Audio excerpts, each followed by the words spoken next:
Hi, hello, this is Veeraya from Manchi Pusthakam. We are back again with an important book that is interestingly titled 2024 India in Free Fall. And also, we have the author for the first time on our channel, Sanjay, who is known for his interesting readings and also the writings, of course, apart from his movies interest. This book is published by HarperCollins, ran into 14 chapters, including, apart from prologue and epilogue, it's about close to 300 pages.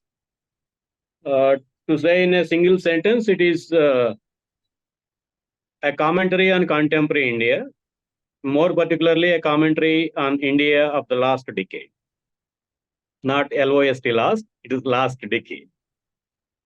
Thank you, Sanjay ji, for having being with us. So let us. Thank you for inviting me, Biraya. Thank you, sir. The book begins with an interesting reference from Omar Khalid's statement. Let me read out for the benefit of the viewers. In the terms of Omar Khalid, I often wonder how long is this dark tunnel? Is there any light in the sight yet? Am I near the end? Or I am only the midway thought? Or has the ordeal just begun? It's a very painstaking statement that reflects the happenings in today's India. The book ends with the hope. In the epilogue, more or less, the other comes to the contemporary developments, perhaps after completing the book in the initial early days, year ending of the 2023, looking at the developments and happenings that are taking place in the political scenario, I believe you added the epilogue to connect to the closer realities. Yeah. So, how do you see India from Omar Khalid's statement from jail to the last sentence of your exuberance of hope? I have always believed that this is such a wonderful country. It's got an incredible history. We have some of the world's greatest freedom fighters who have been from India, most importantly, Mahatma Gandhi, who inspired Martin Luther King and the civil rights movement in America, who inspired Nelson Mandela, which brought about the end of apartheid in South Africa. And then thereafter, even US President Barack Obama talked about how much, when he read Gandhi or when he thought of Gandhi, how much that inspired him. And Viraya, I'm of the firm conviction that although a lot of people in our country today would be feeling that this has been a very dark decade, where we have seen a very deliberate attempt to spread hatred in society, where it is very evident that the powers that be have been brutally authoritarian. Ultimately, the diversity of India and the fact that, when you look at our incredible, extraordinary past, we have always emerged from very difficult periods with, displaying remarkable resilience. And I think that pushback is already beginning to happen. I don't want to sound presumptuous, but when I hear India's Prime Minister today making public speeches where he is literally trying to segregate society and pit one against the other, I mean, these are symptoms of a certain panic, an inability to probably comprehend which way is India going to vote in this 2024 election. But more importantly, the fact that this is it's a complex nation. No cephalogist or no opinion poll can forecast what today 97 or 100 crore voters are thinking. I think which has made Mr. Modi and the BJP very nervous. So I remain eternally hopeful. I'm an inborn optimist. And I feel that in 2024 itself, we might be headed for a very big surprise. Big surprise on the other side. Well, obviously, the conventional wisdom of politics will make everyone say that if the prime minister is talking about 370, surely he knows what he's talking about. But I think we have been, over the last 10 years, been greatly influenced by mainstream television media, which has mostly been a cheerleader for the government. So I don't think we should get too uh, carried away by the hype that has been created. That's correct. You rightly said that India has its own history of diversity of traditions and culture and cultural values. Yeah. And all these three together played their role in building up a world record breaking freedom movement, that too on the lines of ahimsa. Finally, we won the democracy. Yeah. In your chapter dealing with difficulty of being the other, you specifically mentioned that democracy is a shared endeavor. It should be, whatever we are living in a country of democracy, we should be, whatever the pitfalls or truths, should be shared by the people of all hues and colors and religions and castes. But from the days of Akhlaq lynching till castigating or christening the superstars of Bollywood for the movies, the boycott calls. So, do you think that the othering is a continuous process in any society? But that happens on a natural scale, and naturally it will have its own systemic logic. But here in India, the process of othering is being instigated and orchestrated by the political parties for a specific end, with a goal, concrete goal. So, what is the difference between othering of minorities you see in your observation between Vajpayee's era and the Modi's era, according to your study? See, but I think, everybody recognizes that, societies are complicated because we are different by our religion, we are different in India, by caste, in different countries of the world. I mean, there are people with multiracial, kind of background, definitely different faiths, etc. Now, in a normal situation, in a normal world, there will be, at a local level, there can be some kind of a petty discord. Some of it is, by the way, a lot of it is even assimilation. In fact, people learn to coexist together. As societies actually evolve, as you become, normally it is expected that as you become economically more prosperous, you need to also become socially more tolerant. So, at the end of the day, a lot of these supporters of Mr. Modi, for example, happen to be NRIs living in America. And NRIs in America who eat beef, who basically, kind of do everything that a typically pure vegetarian is not expected to do under the Hindutva culture. And yet they are the biggest supporters of Mr. Modi here. I mean, they want all minority protection rights in the United States, but they don't feel the same for, their counterparts in India. Now, these are the hypocrisies that we live with. Having said that, the truth is that societies find a way, by a very natural, shall we say, coalescing together, that we need to be one. An Indian cricket team, Shah Rukh Khan being one of the biggest superstars of India, tells you how actually syncretic we truly are. I mean, this is a country that needs to take great pride in saying we are secular, we are multicultural, and a pluralistic country. What has been happening over the last 10 years is, unfortunately, the complete reverse. The job of a political leader is that if there is a certain breakdown of, say, community relationships in a region or in a city or in a particular part of the country, your job is to try and, be a troubleshooter and resolve the conflicts. Now, here what you're finding is absolutely the reverse. Lynchings have been happening in India, and I have barely found a strong condemnation of that. In fact, we have found a very prominent leader who garlanded those who were accused of lynching, right? Now, then the prime minister has remained kept a deafening silence on this issue, barring, maybe some token comment here and there. I mean, these things deserved a very strong rebuke from India's highest political chief executive. Now you're finding And it. Yeah. uh, Bilkis pardon me Banu's, for interruption. yeah. You interestingly try to establish an interconnection between the unemployment and the rabble rousers of so-called Hindutva, those who are vagabond kind lynchers. So you try to say that because they could not find work at hand to feed their stomach, they are looking whatever the meager opportunity they are coming across and they are jumping into that. Viraya, can I be honest? Think about a young man in his mid-20s.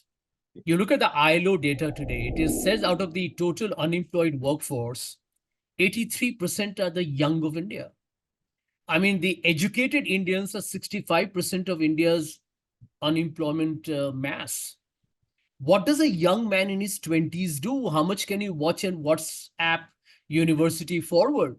They need something to do. Many of them, I can tell you, tell me who in his right senses will want to be a cow vigilante? I mean, that is hardly a job. But if you read the reports, there are people who are working, as some kind of non-state actors with the police in trying to track down cattle movement and who's eating meat or who's, making some cattle trade legally or illegally.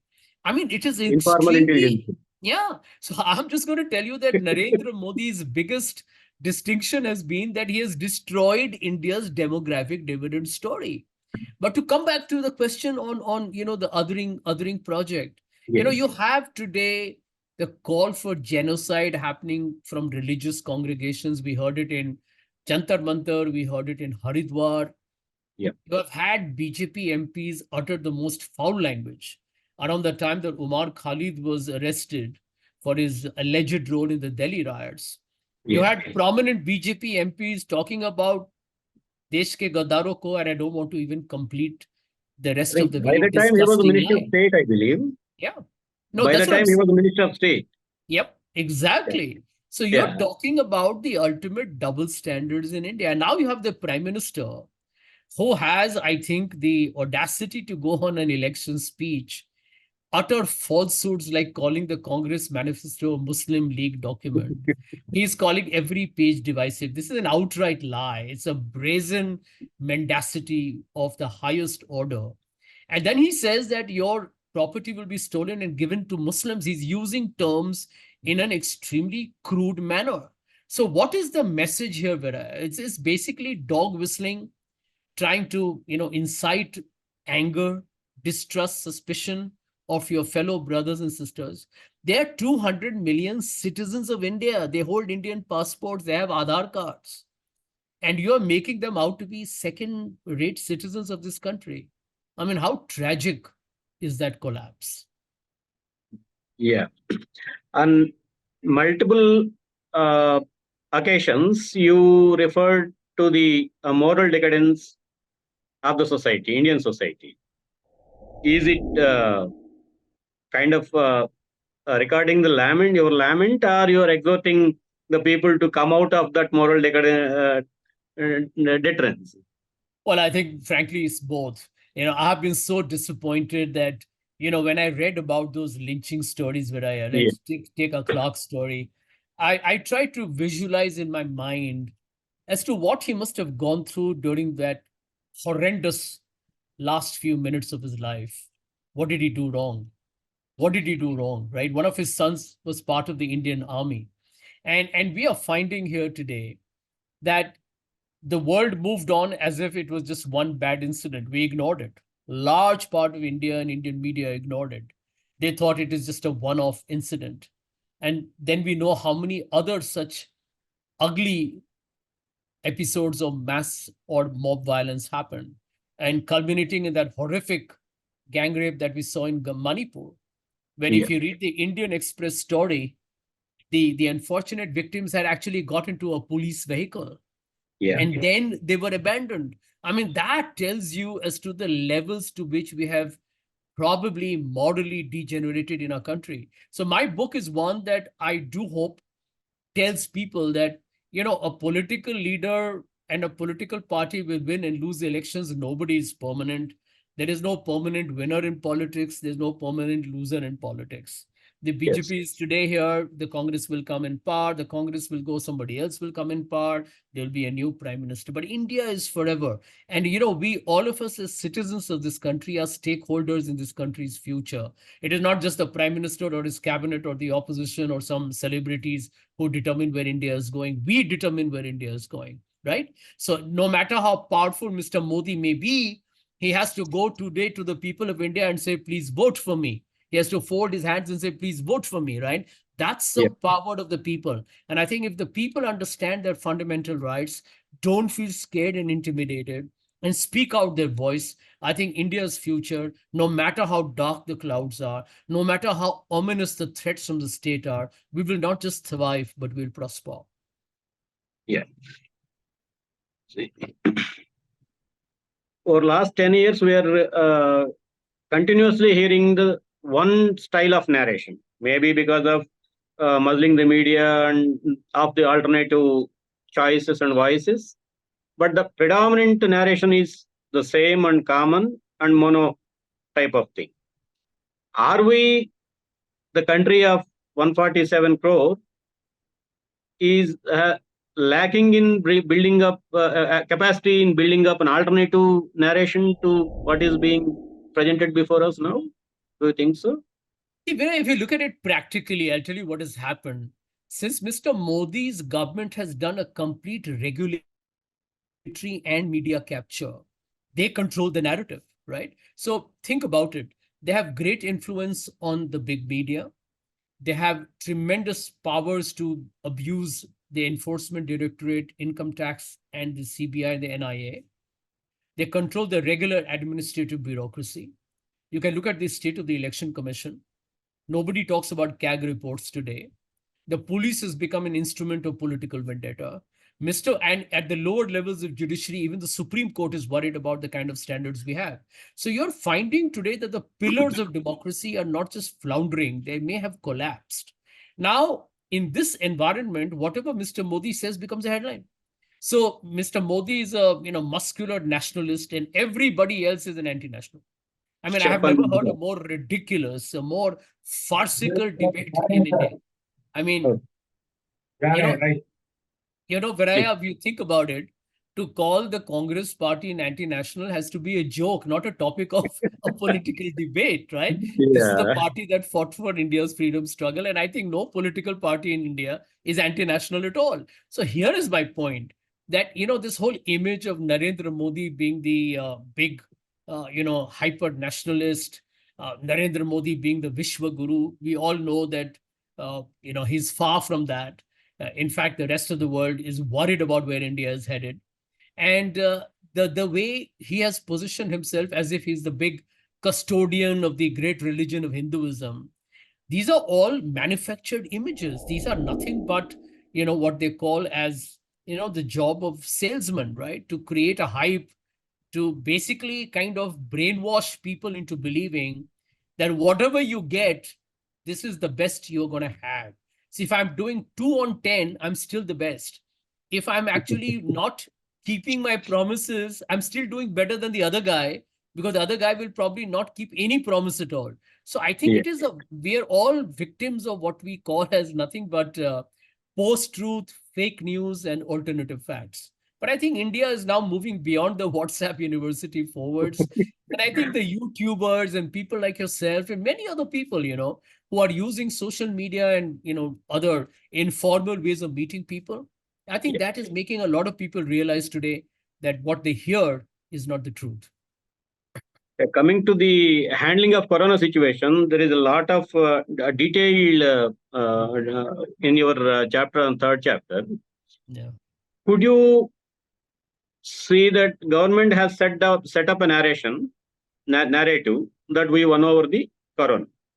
In such a narrative, with the kind of mindset, if they go for ordering vaccines of necessary strength and making arrangements, infrastructural arrangements to vaccinate the people, is it contradicting itself? Is it not going to contradict itself? Yeah. That may be the reason, one of the reason I find. Yeah. I'll tell you something. That's a very good question. That firstly, Mr. Modi's government claimed a premature victory, because Yes. when he did that, it was followed by the horrific second wave of COVID. Now, it's a very important point. India, if you look at our official data, it says that around 500,000 people died in India.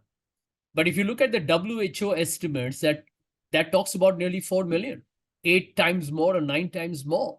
Who do you believe? The government, of course, rubbishes anything that comes against it, whether it is GDP figure, unemployment figure, farmer suicide. It'll question global hunger index. It'll question global media freedom index. It'll question per capita index. It'll question HDI index. I mean, this government has absolutely no respect for anybody other than itself. And here is the point, that in COVID, I thought one of the most morally reprehensible decision that Mr. Modi's government made was to put his face on a vaccine certificate. I mean, people were dying left, right, and center. And here was a marketing and a promotional program being done for one man. No country in the world did it. No country. No country in the world did it. Yes. Secondly, I believe Mr. Modi's government abandoned India during the time of the second wave. The people helped each other through their own voluntary efforts, and the role of NGOs, the role of individuals, the role of other activists in our society who arranged cylinders, or sad to say, they even had to arrange places for a crematorium. Yes. Where was the government? Where was Narendra Modi's government? And if you notice something, Viraya, this is something I found fascinating about Mr. Modi. He's always missing in action when India is in a crisis. He's never there. Because you see, all these strong men, all these people who have this macho image, right? Yeah. They want to protect their image. So Mr. Modi is never there when there's a crisis, because in a crisis, you have to tell the people, I'm sorry, made a mistake. I can't handle it. Maybe give us more time. If you look back again, during the farmers' protest, he was missing in action until he was forced to come and withdraw the bills. In Manipur, he still hasn't gone there. That too on Guru Nanak's birthday before the Punjab elections. Before the Punjab election. And if you look at it even today, Manipur, he still hasn't gone there. And in Manipur, you're talking about so many people who are dead, so many who are homeless, and where the violence still continues. So I do believe that Mr. Modi's handling of COVID was a monumental disaster. In fact, if the government had ordered vaccines in advance, India could have saved many, many lives. But what did Mr. Modi do? The vaccines were made by the vaccine manufacturers. Mr. Modi took credit as if he made the vaccines. I mean, I'm glad the BJP doesn't call itself an R&D laboratory center. That's a joke. It's really they're doing good R&D in sort of to pump fake media, fake news in the social media. Yeah, exactly. So is it anyway associated with their original idea of minimum governance? Well, I can tell you, if you look at demonetization, where is the black money, ladies and gentlemen? Somebody should ask this question of Mr. Modi. Where is the black money? Did terrorism stop? Did counterfeit money stop? Did black money stop circulating? I mean, what did he put India through? Where one question that a lot of people don't ask is that if India lost nearly, let's assume 2% of the GDP, it can be contested whether it was 2.5 or 1.5, but let's go by 2%. You lost nearly 3 lakh crores or 250,000 crores of revenue, which belong to the people of India. I mean, that to me is a huge scam. And by the way, if there was no black money found, the question that needs to be asked is, did people know earlier that there was going to be a demonetization? Had they converted that black money into white before that? These are questions that need to be addressed. Demonetization, the way they handled GST, the way the poor migrants were made to walk hundreds of kilometers back after the dramatic lockdown, the handling of the COVID pandemic, the very terrible K-shaped recovery thereafter. If you look at Manipur, you look at, frankly speaking, electoral bonds. Yeah. Electoral bonds tells you of the governance of this country. Criminality, threats of extortion, an opaque law that the Supreme Court has to throw out, crony capitalism. If you look at electoral bond, you get to And know money what is wrong laundering. with India under Modi. And money laundering. Criminally, it's got everything that is wrong with this country. And the government went to the Supreme Court and said, the public of India don't have a right to know who funds political parties. I mean, what kind of political chicanery is that? That is the value they are having about the constitutional rights. Yeah. That's why whenever the issue of question of rights coming up, they are just opposing the national security versus individual rights or fundamental rights. Yeah. That that was one of the backbone for their decision to support their decision during COVID. Yeah. No, Irrational I'll tell you. I mean, they use that trick even for Pegasus, right? Everything is about national security, and the Supreme Court had to tell them. And even for farmers movement. Yeah, national security. Even for farmers movement, yeah. I mean, can you imagine going and arresting a 22-year-old girl in Bangalore, Disha Ravi, and thinking she's part of some international conspiracy? I mean, what kind of a joke is that? You call your farmers, who are the Annadata of this country, as Khalistanis and terrorists. Absolutely shocking. So coming to the Manipur, which you referred just now, a while ago, it is a small state of a population of hardly few lakhs, close to a crore or so. And about the paramilitary forces that have been deployed is close to 20% is around those northeastern states having vast international borders. Yeah. Is it so difficult for the government of the kind of India having its resources and they can arrest a person who spoke from Guwahati over a phone on the allegations that he is spreading anti-national sentiments for such a behemoth kind of government? Is it so difficult for dousing the fires in a small place like Manipur? What exactly is missing? Well, I'll tell you what has happened, right? I mean, anybody who's read Manipur tells you that we are so divided today that literally one section doesn't go to the other section because they're feeling so unsafe. And in a small state where people lived once together, whatever, there may have been simmering undercurrents of tension periodically. But for a government, you had a chief minister in that state who continues to be the chief minister. I mean, what kind of messaging is that? I mean, this is the same political party that wanted Ashok Chavan to resign on some alleged corruption in Maharashtra for some flats. And here is an incompetent man whom everybody knows was extremely irresponsible with his comments when the tensions were reaching high. And the BJP allowed the situation to escalate into something which has become so monstrous. And that happened with a government that claimed to be a double engine. You had a BJP government in the center and the state.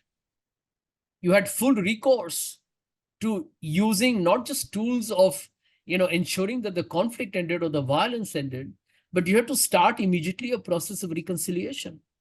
But because the people of the state don't trust anybody anymore, the trust deficit has only widened. I mean, you had BJP leaders who said, we are unhappy with the way this government is functioning. I mean, you had a Mizoram chief minister, the outgoing chief minister, who complained that I don't want Narendra Modi to come and campaign in Mizoram because he'll be a political liability after what happened in Manipur. Can you imagine that?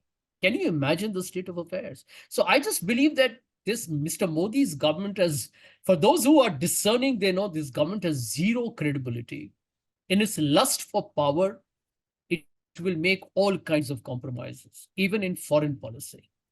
And, the way, for example, the Maldives issue escalated because Mr. Modi happened to be in an island state. I mean, when he was in, I think, in Lakshadweep, the whole drama that was created. I mean, what are you trying to do? What are you trying to do?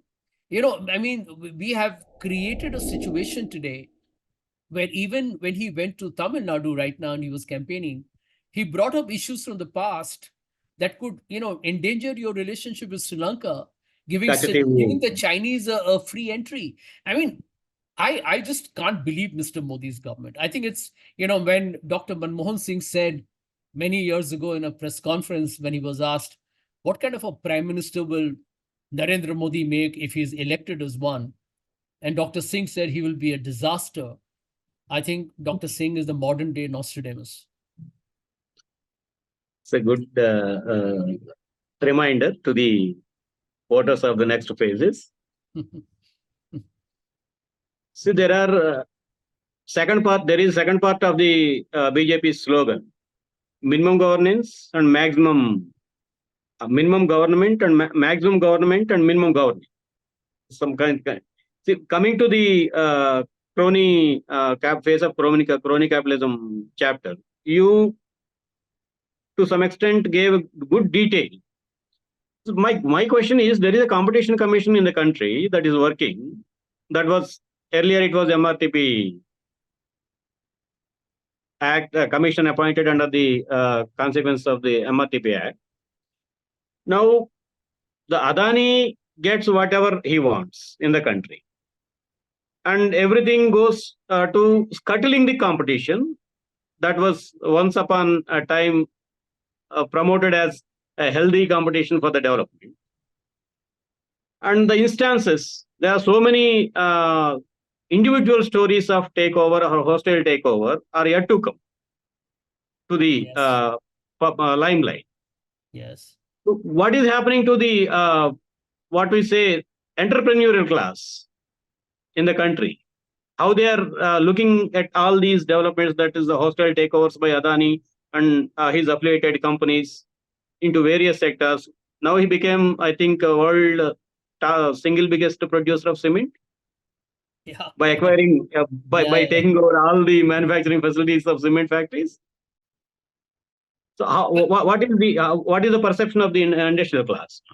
Well, I can tell you that Mr. Modi tells the world that he's brought in some digital kind of revolution in the country, or the fact that end of day they have invested in infrastructure.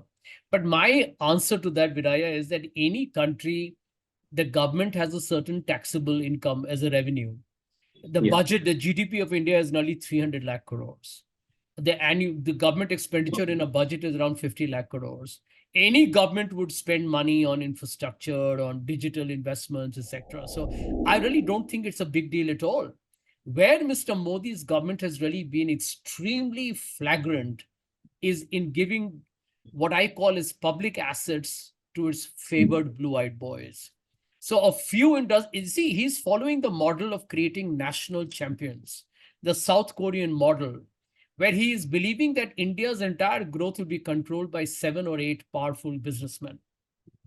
You mentioned Competition Commission of India. Ask yourself why on Indian aviation, there are actually just such a few players. But the Tatas own AirAsia, they own Air India, they own Vistara. Indigo is the other player. Jet has closed down, Go Air has closed down, SpiceJet is barely there. Where is the competition for a country which should be having multiple airlines? That's how you get a cheaper cost and better, kind of competitive advantage to the user. Look at telecom. You've got a country with 1,400 million potential users, and you got, around 1,000 million mobile users at a minimum. And you just got one literally bankrupt Vodafone Idea. And you got a Bharti Airtel and Jio, and you have nothing else. Nothing else. Yeah. It tells you as to how this country is actually under linking BSNL. Yeah, unless you count them as one. So basically, he's created this country as a plutocracy. It's a kleptocracy model where everything is, kind of up there for a few. And this is crony capitalism without batting an eyelid. Mr. Modi is telling everybody here, this is my model. Therefore, if you look at the larger, there are a couple of business entities that have really grown in the last couple of years. And I feel that that is a dangerous model to follow in India. Mr. Modi does not support industry per se or commerce or agriculture. He is just supporting a handful of industrialists and hoping that they will invest capital and grow the country. And that is resulting in actually greater degree of inequality. 1% of Indians own 40% of its wealth and 22% of its national income. A large percentage of Indian businesses are very unhappy because they are being terrorized by tax people, by CBI and ED. And those people who actually are getting away with very cheap public resources, which is, by the way, the assets of the common man, are laughing all the way to the bank. So look at India's reality. In the last 5 years, our GDP growth has been just 4.2%. All right? Large number of for 5 years, 57% of Indians are going to get food grains for free. And India's stock markets are booming like never before. What is it telling you? That this is a country that has become so skewed in its development that it belongs right now to those who drive a Mercedes or a BMW or a Lamborghinis, and the rest who are struggling to make both ends meet. Apparently, the upcoming Finance Commission chairman made a comment, including Vivek Devrai, not to remind too much about the inequalities. Is that the new intellectual class that is cropping up?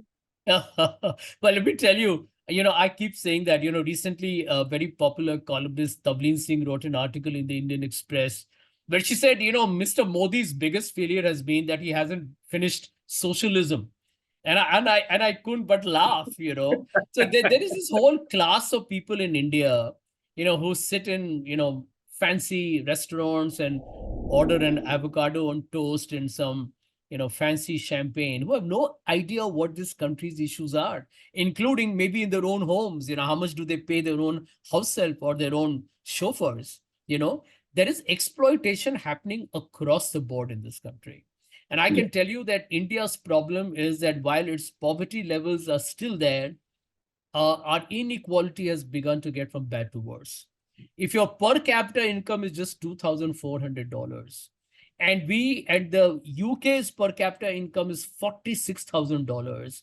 But in India, Mr. Modi is celebrating that we have become bigger than the UK economy. Then you know that you're in trouble. I mean, the average person in UK is getting 20 times more than what an average person in India gets. And Mr. Modi wants us to celebrate that. We have a problem.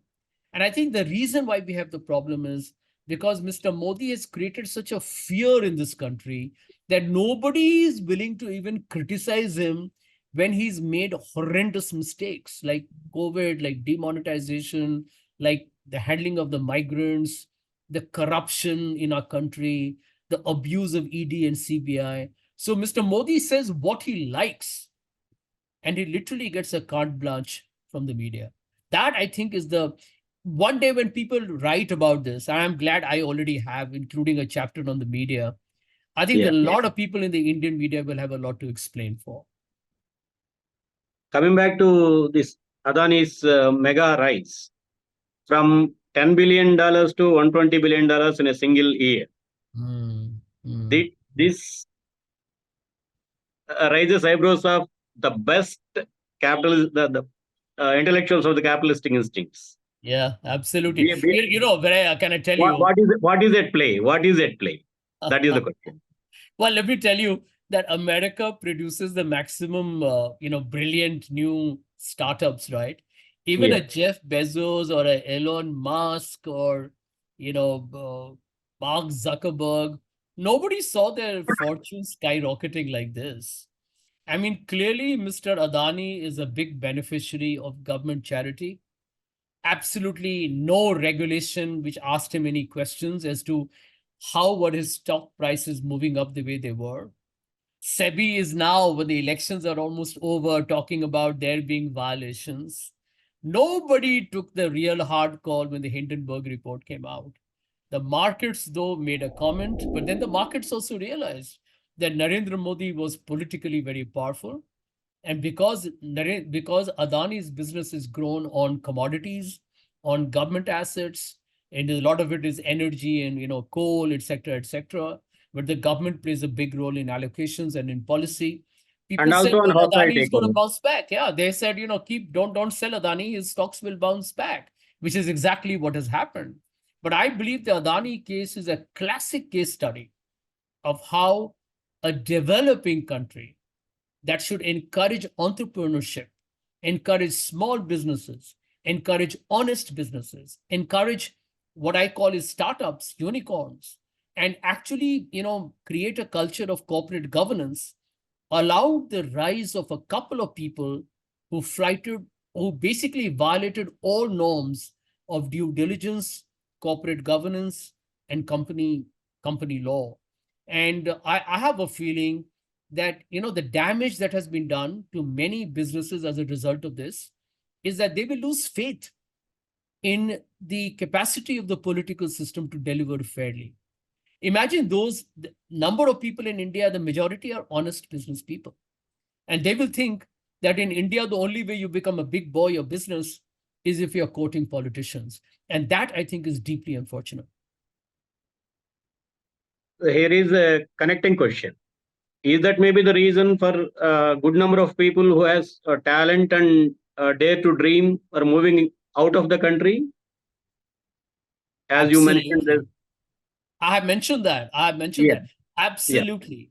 If you need any further evidence of why Mr. Modi's government has been a complete failure, is that, in between, wherever we had stopped talking about brain drain, and now you're finding brain drain, talent drain, entrepreneurship drain. Millionaires are leaving this country. Can you imagine if India was really such a big destination for, being the next big story? Why would people leave their own country? Nobody likes to leave their own country if they have a choice. So I think Mr. Modi's government has failed. Frankly, it's been a political disaster. It's been an economically underwhelming performing government. And socially, it has been the most divisive government we have seen in our history. And I will be honest enough to tell you that amongst all the leaders in India since 1947, Mr. Modi has to be the most polarizing prime minister we have ever seen. yep. As you rightly said, that whatever he declares, that's a policy. Yeah, yeah. Take for example the PM Care Fund. Yeah. Wow. PM Care Fund. Unbelievable. The timing, the decision of the timing, and the people at the core of the trust, and the consequences. Yeah. So why at least the Supreme Court has not taken the cognizance of the utter, you call it intimidation or utter violation of the institutional fundamentals? Well, I will just kind of tell you that the Supreme Court, some of his judgments have made good sense, but some of his judgments have indeed kind of left a lot of people dismayed.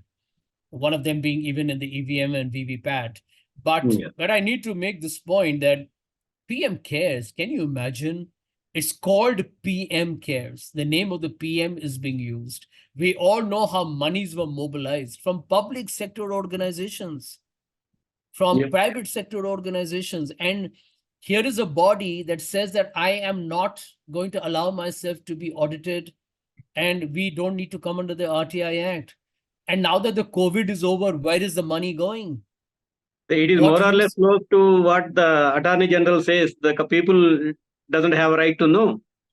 Exactly. And can you imagine? I'm aware that many employees found their salaries deducted and their companies donated to the PM Cares Fund. And there were many places that were struggling with money, and they donated money to the PM Cares Fund. I mean, I just can't imagine how Mr. Modi has got away with that. I mean, look at electoral bonds. Companies that were formed around the time that electoral bonds were created gave money to the BJP, and they were not allowed to do so. And the SBI allowed it. The SBI said, I can't disclose it till the end of elections. When the Supreme Court said disclose it, they disclosed it within 48 hours, clearly telling you the intent that they had. I mean, it's absolutely unbelievably distressing what India has gone through. Coming back to the promises, because you referred to electoral promises by various parties and also the BJP. And I started saying that one of the clarion call for minimum governance in 2014 manifesto. Now coming to the employment scenario. The recent ILO report on India employment, India employed, 2023. In the very introduction, it categorically says there is no officially reliable data available public sources. So that's why we are depending upon the circumstantial evidence and material is available in the public domain. Can you imagine? That is an insult to the Indian statistical community. Yep. Once upon a time, it has pride, international reputation recognition. Yep. Can you imagine that? Can you imagine that people don't trust our GDP data anymore? Nobody believes the story because the GDP deflated, which is used to capture the real GDP, is questionable. We all know that Yashwant Sinha and the former chief economic advisor Arvind Subramaniam questioned the GDP calculations. Farmer suicide details, not clear. Unemployment data, not clear. I mean, this government is actually telling you there's no poverty. If you read some of the articles from Niti Aayog, etc., they believe there's no poverty in India. I mean, they're claiming that they brought out 750 million people from the adjuncts of the poverty. Yeah. Now there is no poverty in the country. Now there's no poverty in India. So this is a government which is the most opaque government. It doesn't trust its own people. It hides from its own people. It is insecure. It is intimidatory. It's threatening its own, shall we say, great civilization heritage, and is trying to destroy history. It's changing names of cities and places. I mean, this is a paranoid government. And, there are major symptoms of fascism in this government.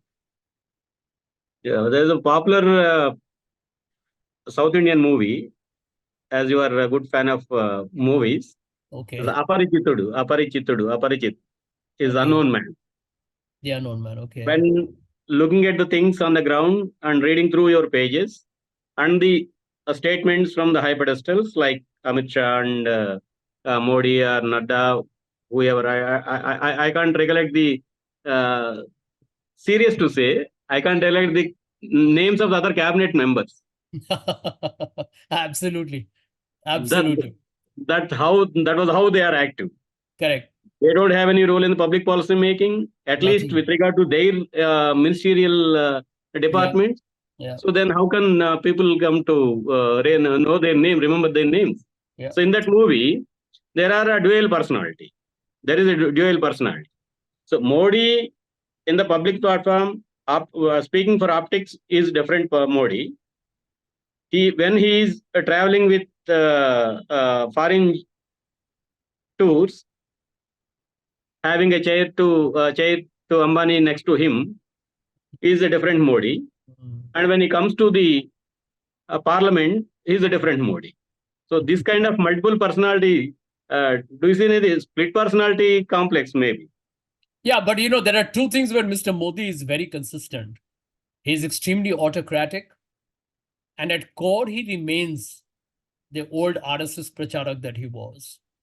Because when a prime minister of this country who's taken an oath on the Constitution of India, when he comes and makes a speech that he did on the Congress manifesto that he made in Rajasthan, it clearly tells you that, at core, he's a big believer in Hindutva. And he only gives token lip service to secularism, which is why his own leaders talked about amending the Indian Constitution. Yeah. Another interesting aspect of your chapter on broken promises is a comparison of APMC Act and the collective impact of the three farm laws and the role are the sides taken by the Congress. So do you think that the three farm laws were not injustice to the farming community in the country? My view was that, you need to make the farmers better off. Now, how do you make the farmers better off? You need to give them more access to being able to sell their produce at the best price possible.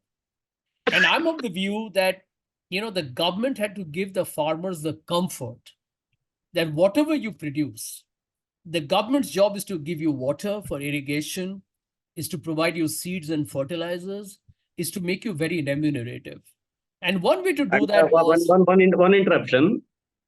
Honestly, there was no successfully completed major irrigation project since 70s I know that. I'm fully in the aware of country. that. I'm fully aware of that. I Yeah. felt that the only way forward was that if you want to modernize agriculture, that you had to do it by actually encouraging the farmer to adopt it and not forcing him to do it. You know, what Mr. Modi's government did was that the corporates can come and do corporate farming, but then, everybody knows that the corporates have big money and muscle power, political power, and they will overpower the farming community.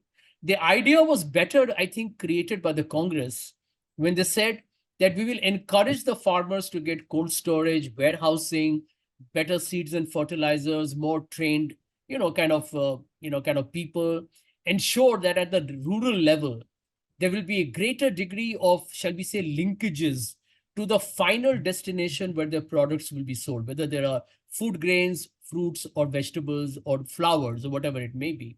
I think at the end of the day, I think Mr. Modi's government, by pushing that law through without any conversation in parliament, by not involving the stakeholder, by not engaging with the farming community, by not trying to understand that the MSP was something that they expected to give them a minimum comfort, that if nothing else, I'm going to get this price and you will buy it from me at this It's a price. kind of benchmark. Exactly. The government had to give them the comfort that, at some point the farmer could have told himself, I have the comfort of MSP, but I'm looking beyond it because I know I can get it. I think Mr. Modi's government frightened the farming community. And one of the reasons why it did that is because it was in a hurry to, get the corporate, big investors into farming and get them to appropriate this entire space without realizing that 70% of Indian farmers live in the rural areas. And that's a large population size. And if you notice, while Punjab and Haryana really protested, the farmers all across the country have stood with them. Yes, though they are majority community in rural India, but Yeah. that farmers movement doesn't, or rather to say, fail to influence the UP assembly polls immediately that had happened after the aftermath of this movement. Yeah, I think, somewhere down the line, UP is a very complicated election. I don't think you can just blame, say that the farmers were not active enough because, after Lakhimpur Kheri, Yeah. where farmers were massacred and then the violence happened, I thought Mr. Modi would get absolutely nothing in, at least from the farmers in the Western UP belt. But if you look at the larger UP vote is very complex. It's very driven by a lot of communal polarization. So probably that played into the hands. And again, don't forget, a lot of seats that the BJP won from the Samajwadi Party were won by very narrow margins. Yeah. So if you think about it, it is not a very straightforward result. But I do feel that today, the reason why Mr. Modi is very nervous about the results on June 4th is because the farming community is probably voting against him. From the vantage point of your book,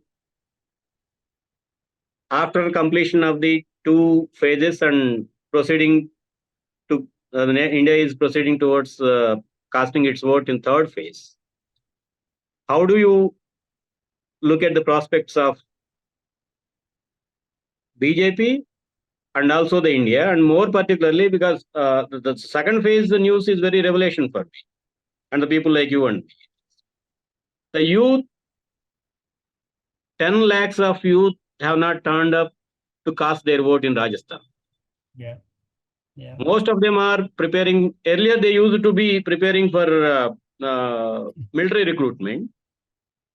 Now they don't have any such kind of recruitment except recruitment for Agniveer. So is it an indication, kind of dystopian? Well, I can tell you one thing, where in conclusion, we are now going to be very close in the next few days to the third phase of the election. You Yeah. remember Mr. Modi talked about the fact that, I have four elements in my caste: the youth, the poor, the Yes. farmers, and the women. I think he's been upstaged by the Congress on all four. The Congress in its manifesto has given an assurance on MSP. It has increased Manrega wages to rupees 400. It is talked about a national minimum wage for 400. So farmers and the poor have been addressed. Women are going to get rupees 1 lakh in their family account. He's addressed the issue of women. There are talks about giving more women reservations in government jobs. About the youth, they're giving a right to apprenticeship that hold 1 lakh per year for diploma holders or graduates, plus ensuring that no government jobs are being held back. I think the narrative has changed, totally gone against the government. And the Agriveer scheme mocked the young, because there are so many people, Viraya, in younger states, the younger population of India living in states for whom government jobs of being in the army is what they look forward to. And in the Agniveer scheme, you literally dump them after a couple of years, 4 years. So I think you're going to see a huge backlash. My prediction, I would like to say at this point, is Mr. Modi is not going to form the third government. This is not going to be the hat trick that he believed. I also believe that in this election, you're going to see a gradual and a more increased resurgence of the Congress and the India alliance. With every succeeding phase, they will do only better and better. And I think this issue has now become about this country. This election is about fundamental bread and butter issues: unemployment, inflation, development, corruption, governance. This is not about the polarization on Hindu-Muslim votes that the BJP always banks on. This is not becoming a national election of, I will go to every home in Pakistan and take out the traitor kind of macho, machismo kind of, Pathan dialogue situation. The only Pathan dialogue that will happen will come on June 4th. And the Pathan dialogue is going to be, कुर्सी की पेटी बांध लो, मौसम खराब होने वाला है. खराब होने वाला है. The last question. As you are a good fan of movie, as you mentioned in the last chapter, while concluding your book, there is something, don't you think that there is something missing about the new genre of movies that are being brought and thrown at the people for the last 10 years in support or in substantiation of the majoritarian claim or whatever Hindutva claim that is being presented before us? It's very Like worrying. what we have post-Vietnam War, America, Hollywood used to come out with Sylvester Stallone movies. Yeah. The kind of it's very worrying. I'm telling you. I mean, can you imagine how they do it? It's not just these movies are coming which are very pro BJP or pro RSS or pro hyper nationalism, or ultra nationalism. What is worrying is how they are actually produced, directed, and released just around the time of the elections. Yes. Savarkar. Key focal points of the history. Yeah. You see, this is how the fascist, playbook is. Release film. So can you imagine how much thought has gone into writing the script, producing the movie, getting it released at the right time? So you have a Savarkar releasing, Article 370 releasing, you had the Kerala story. All these happened. Kerala story happened during the time of the Karnataka elections. Then you have, right now, they're talking about a movie which will come, I think, on the Godhra riots. There is something which is planned on Mrs. Indira Gandhi, which will have a BJP actor who's now contesting an election acting as Mrs. Gandhi. Can you believe that? Can you just believe how absolutely, blatantly farcical they have become? So there is an attempt to kind of rewrite the entire history of India. And Bollywood is very popular, right? It influences public imagination because it is very retail. It comes on OTT platforms. And many people don't read anymore. People have stopped reading anymore. They just rely on WhatsApp and, all that kind of sensationalistic and extremely distorted social media content. So I'm worried about that. And Bollywood honestly hasn't demonstrated good spine. They have collapsed. So I do worry about the creative talent within the industry becoming extremely subservient to the powers that be. But you know what? Eventually, the public of India. The same thing that happened during Germany under Hitler's regime. The similar set of movies came out, and as you mentioned in your book very rightly, they don't want to hush up their dark history. They wanted to keep as a reminder when the things are about to go out of hand or going out of hand. But I maintain, as we started, and I told you then, and I want to conclude by saying that there are so many headwinds, there are so many dark clouds, but the silver lining is the fact that the people of this country, that silent floating voter, that person who has not yet spoken on the opinion poll, that person who's silently watching what is going on, the people who are going to watch our program, and the number of people who will share and talk about it, I have full faith in the fact that the decency of the average man will speak. No, I can tell you that no one likes hate, violence, distrust, and suspicion. All these have limited shelf life. And I hope we're going to be seeing the end of a very dark and a lost decade in the coming weeks ahead. On this note, let us wind up the discussion by quoting from your book on page number 257, very interesting and connecting sentence. Countries are made by choices of their individuals make. Nations are not abstract, abstruse concepts. It is denizens of the state who determine what it means and what it stands for. We do hope that the people will realize the meaning of the sentence and come out and cast their vote judiciously in the remaining days of the poll. And a last request, do you have any idea to bring this out into regional languages? If at all, for Telugu, let us consider. All right. Yeah, definitely. I will be sending that request to HarperCollins for sure. I will. Yeah.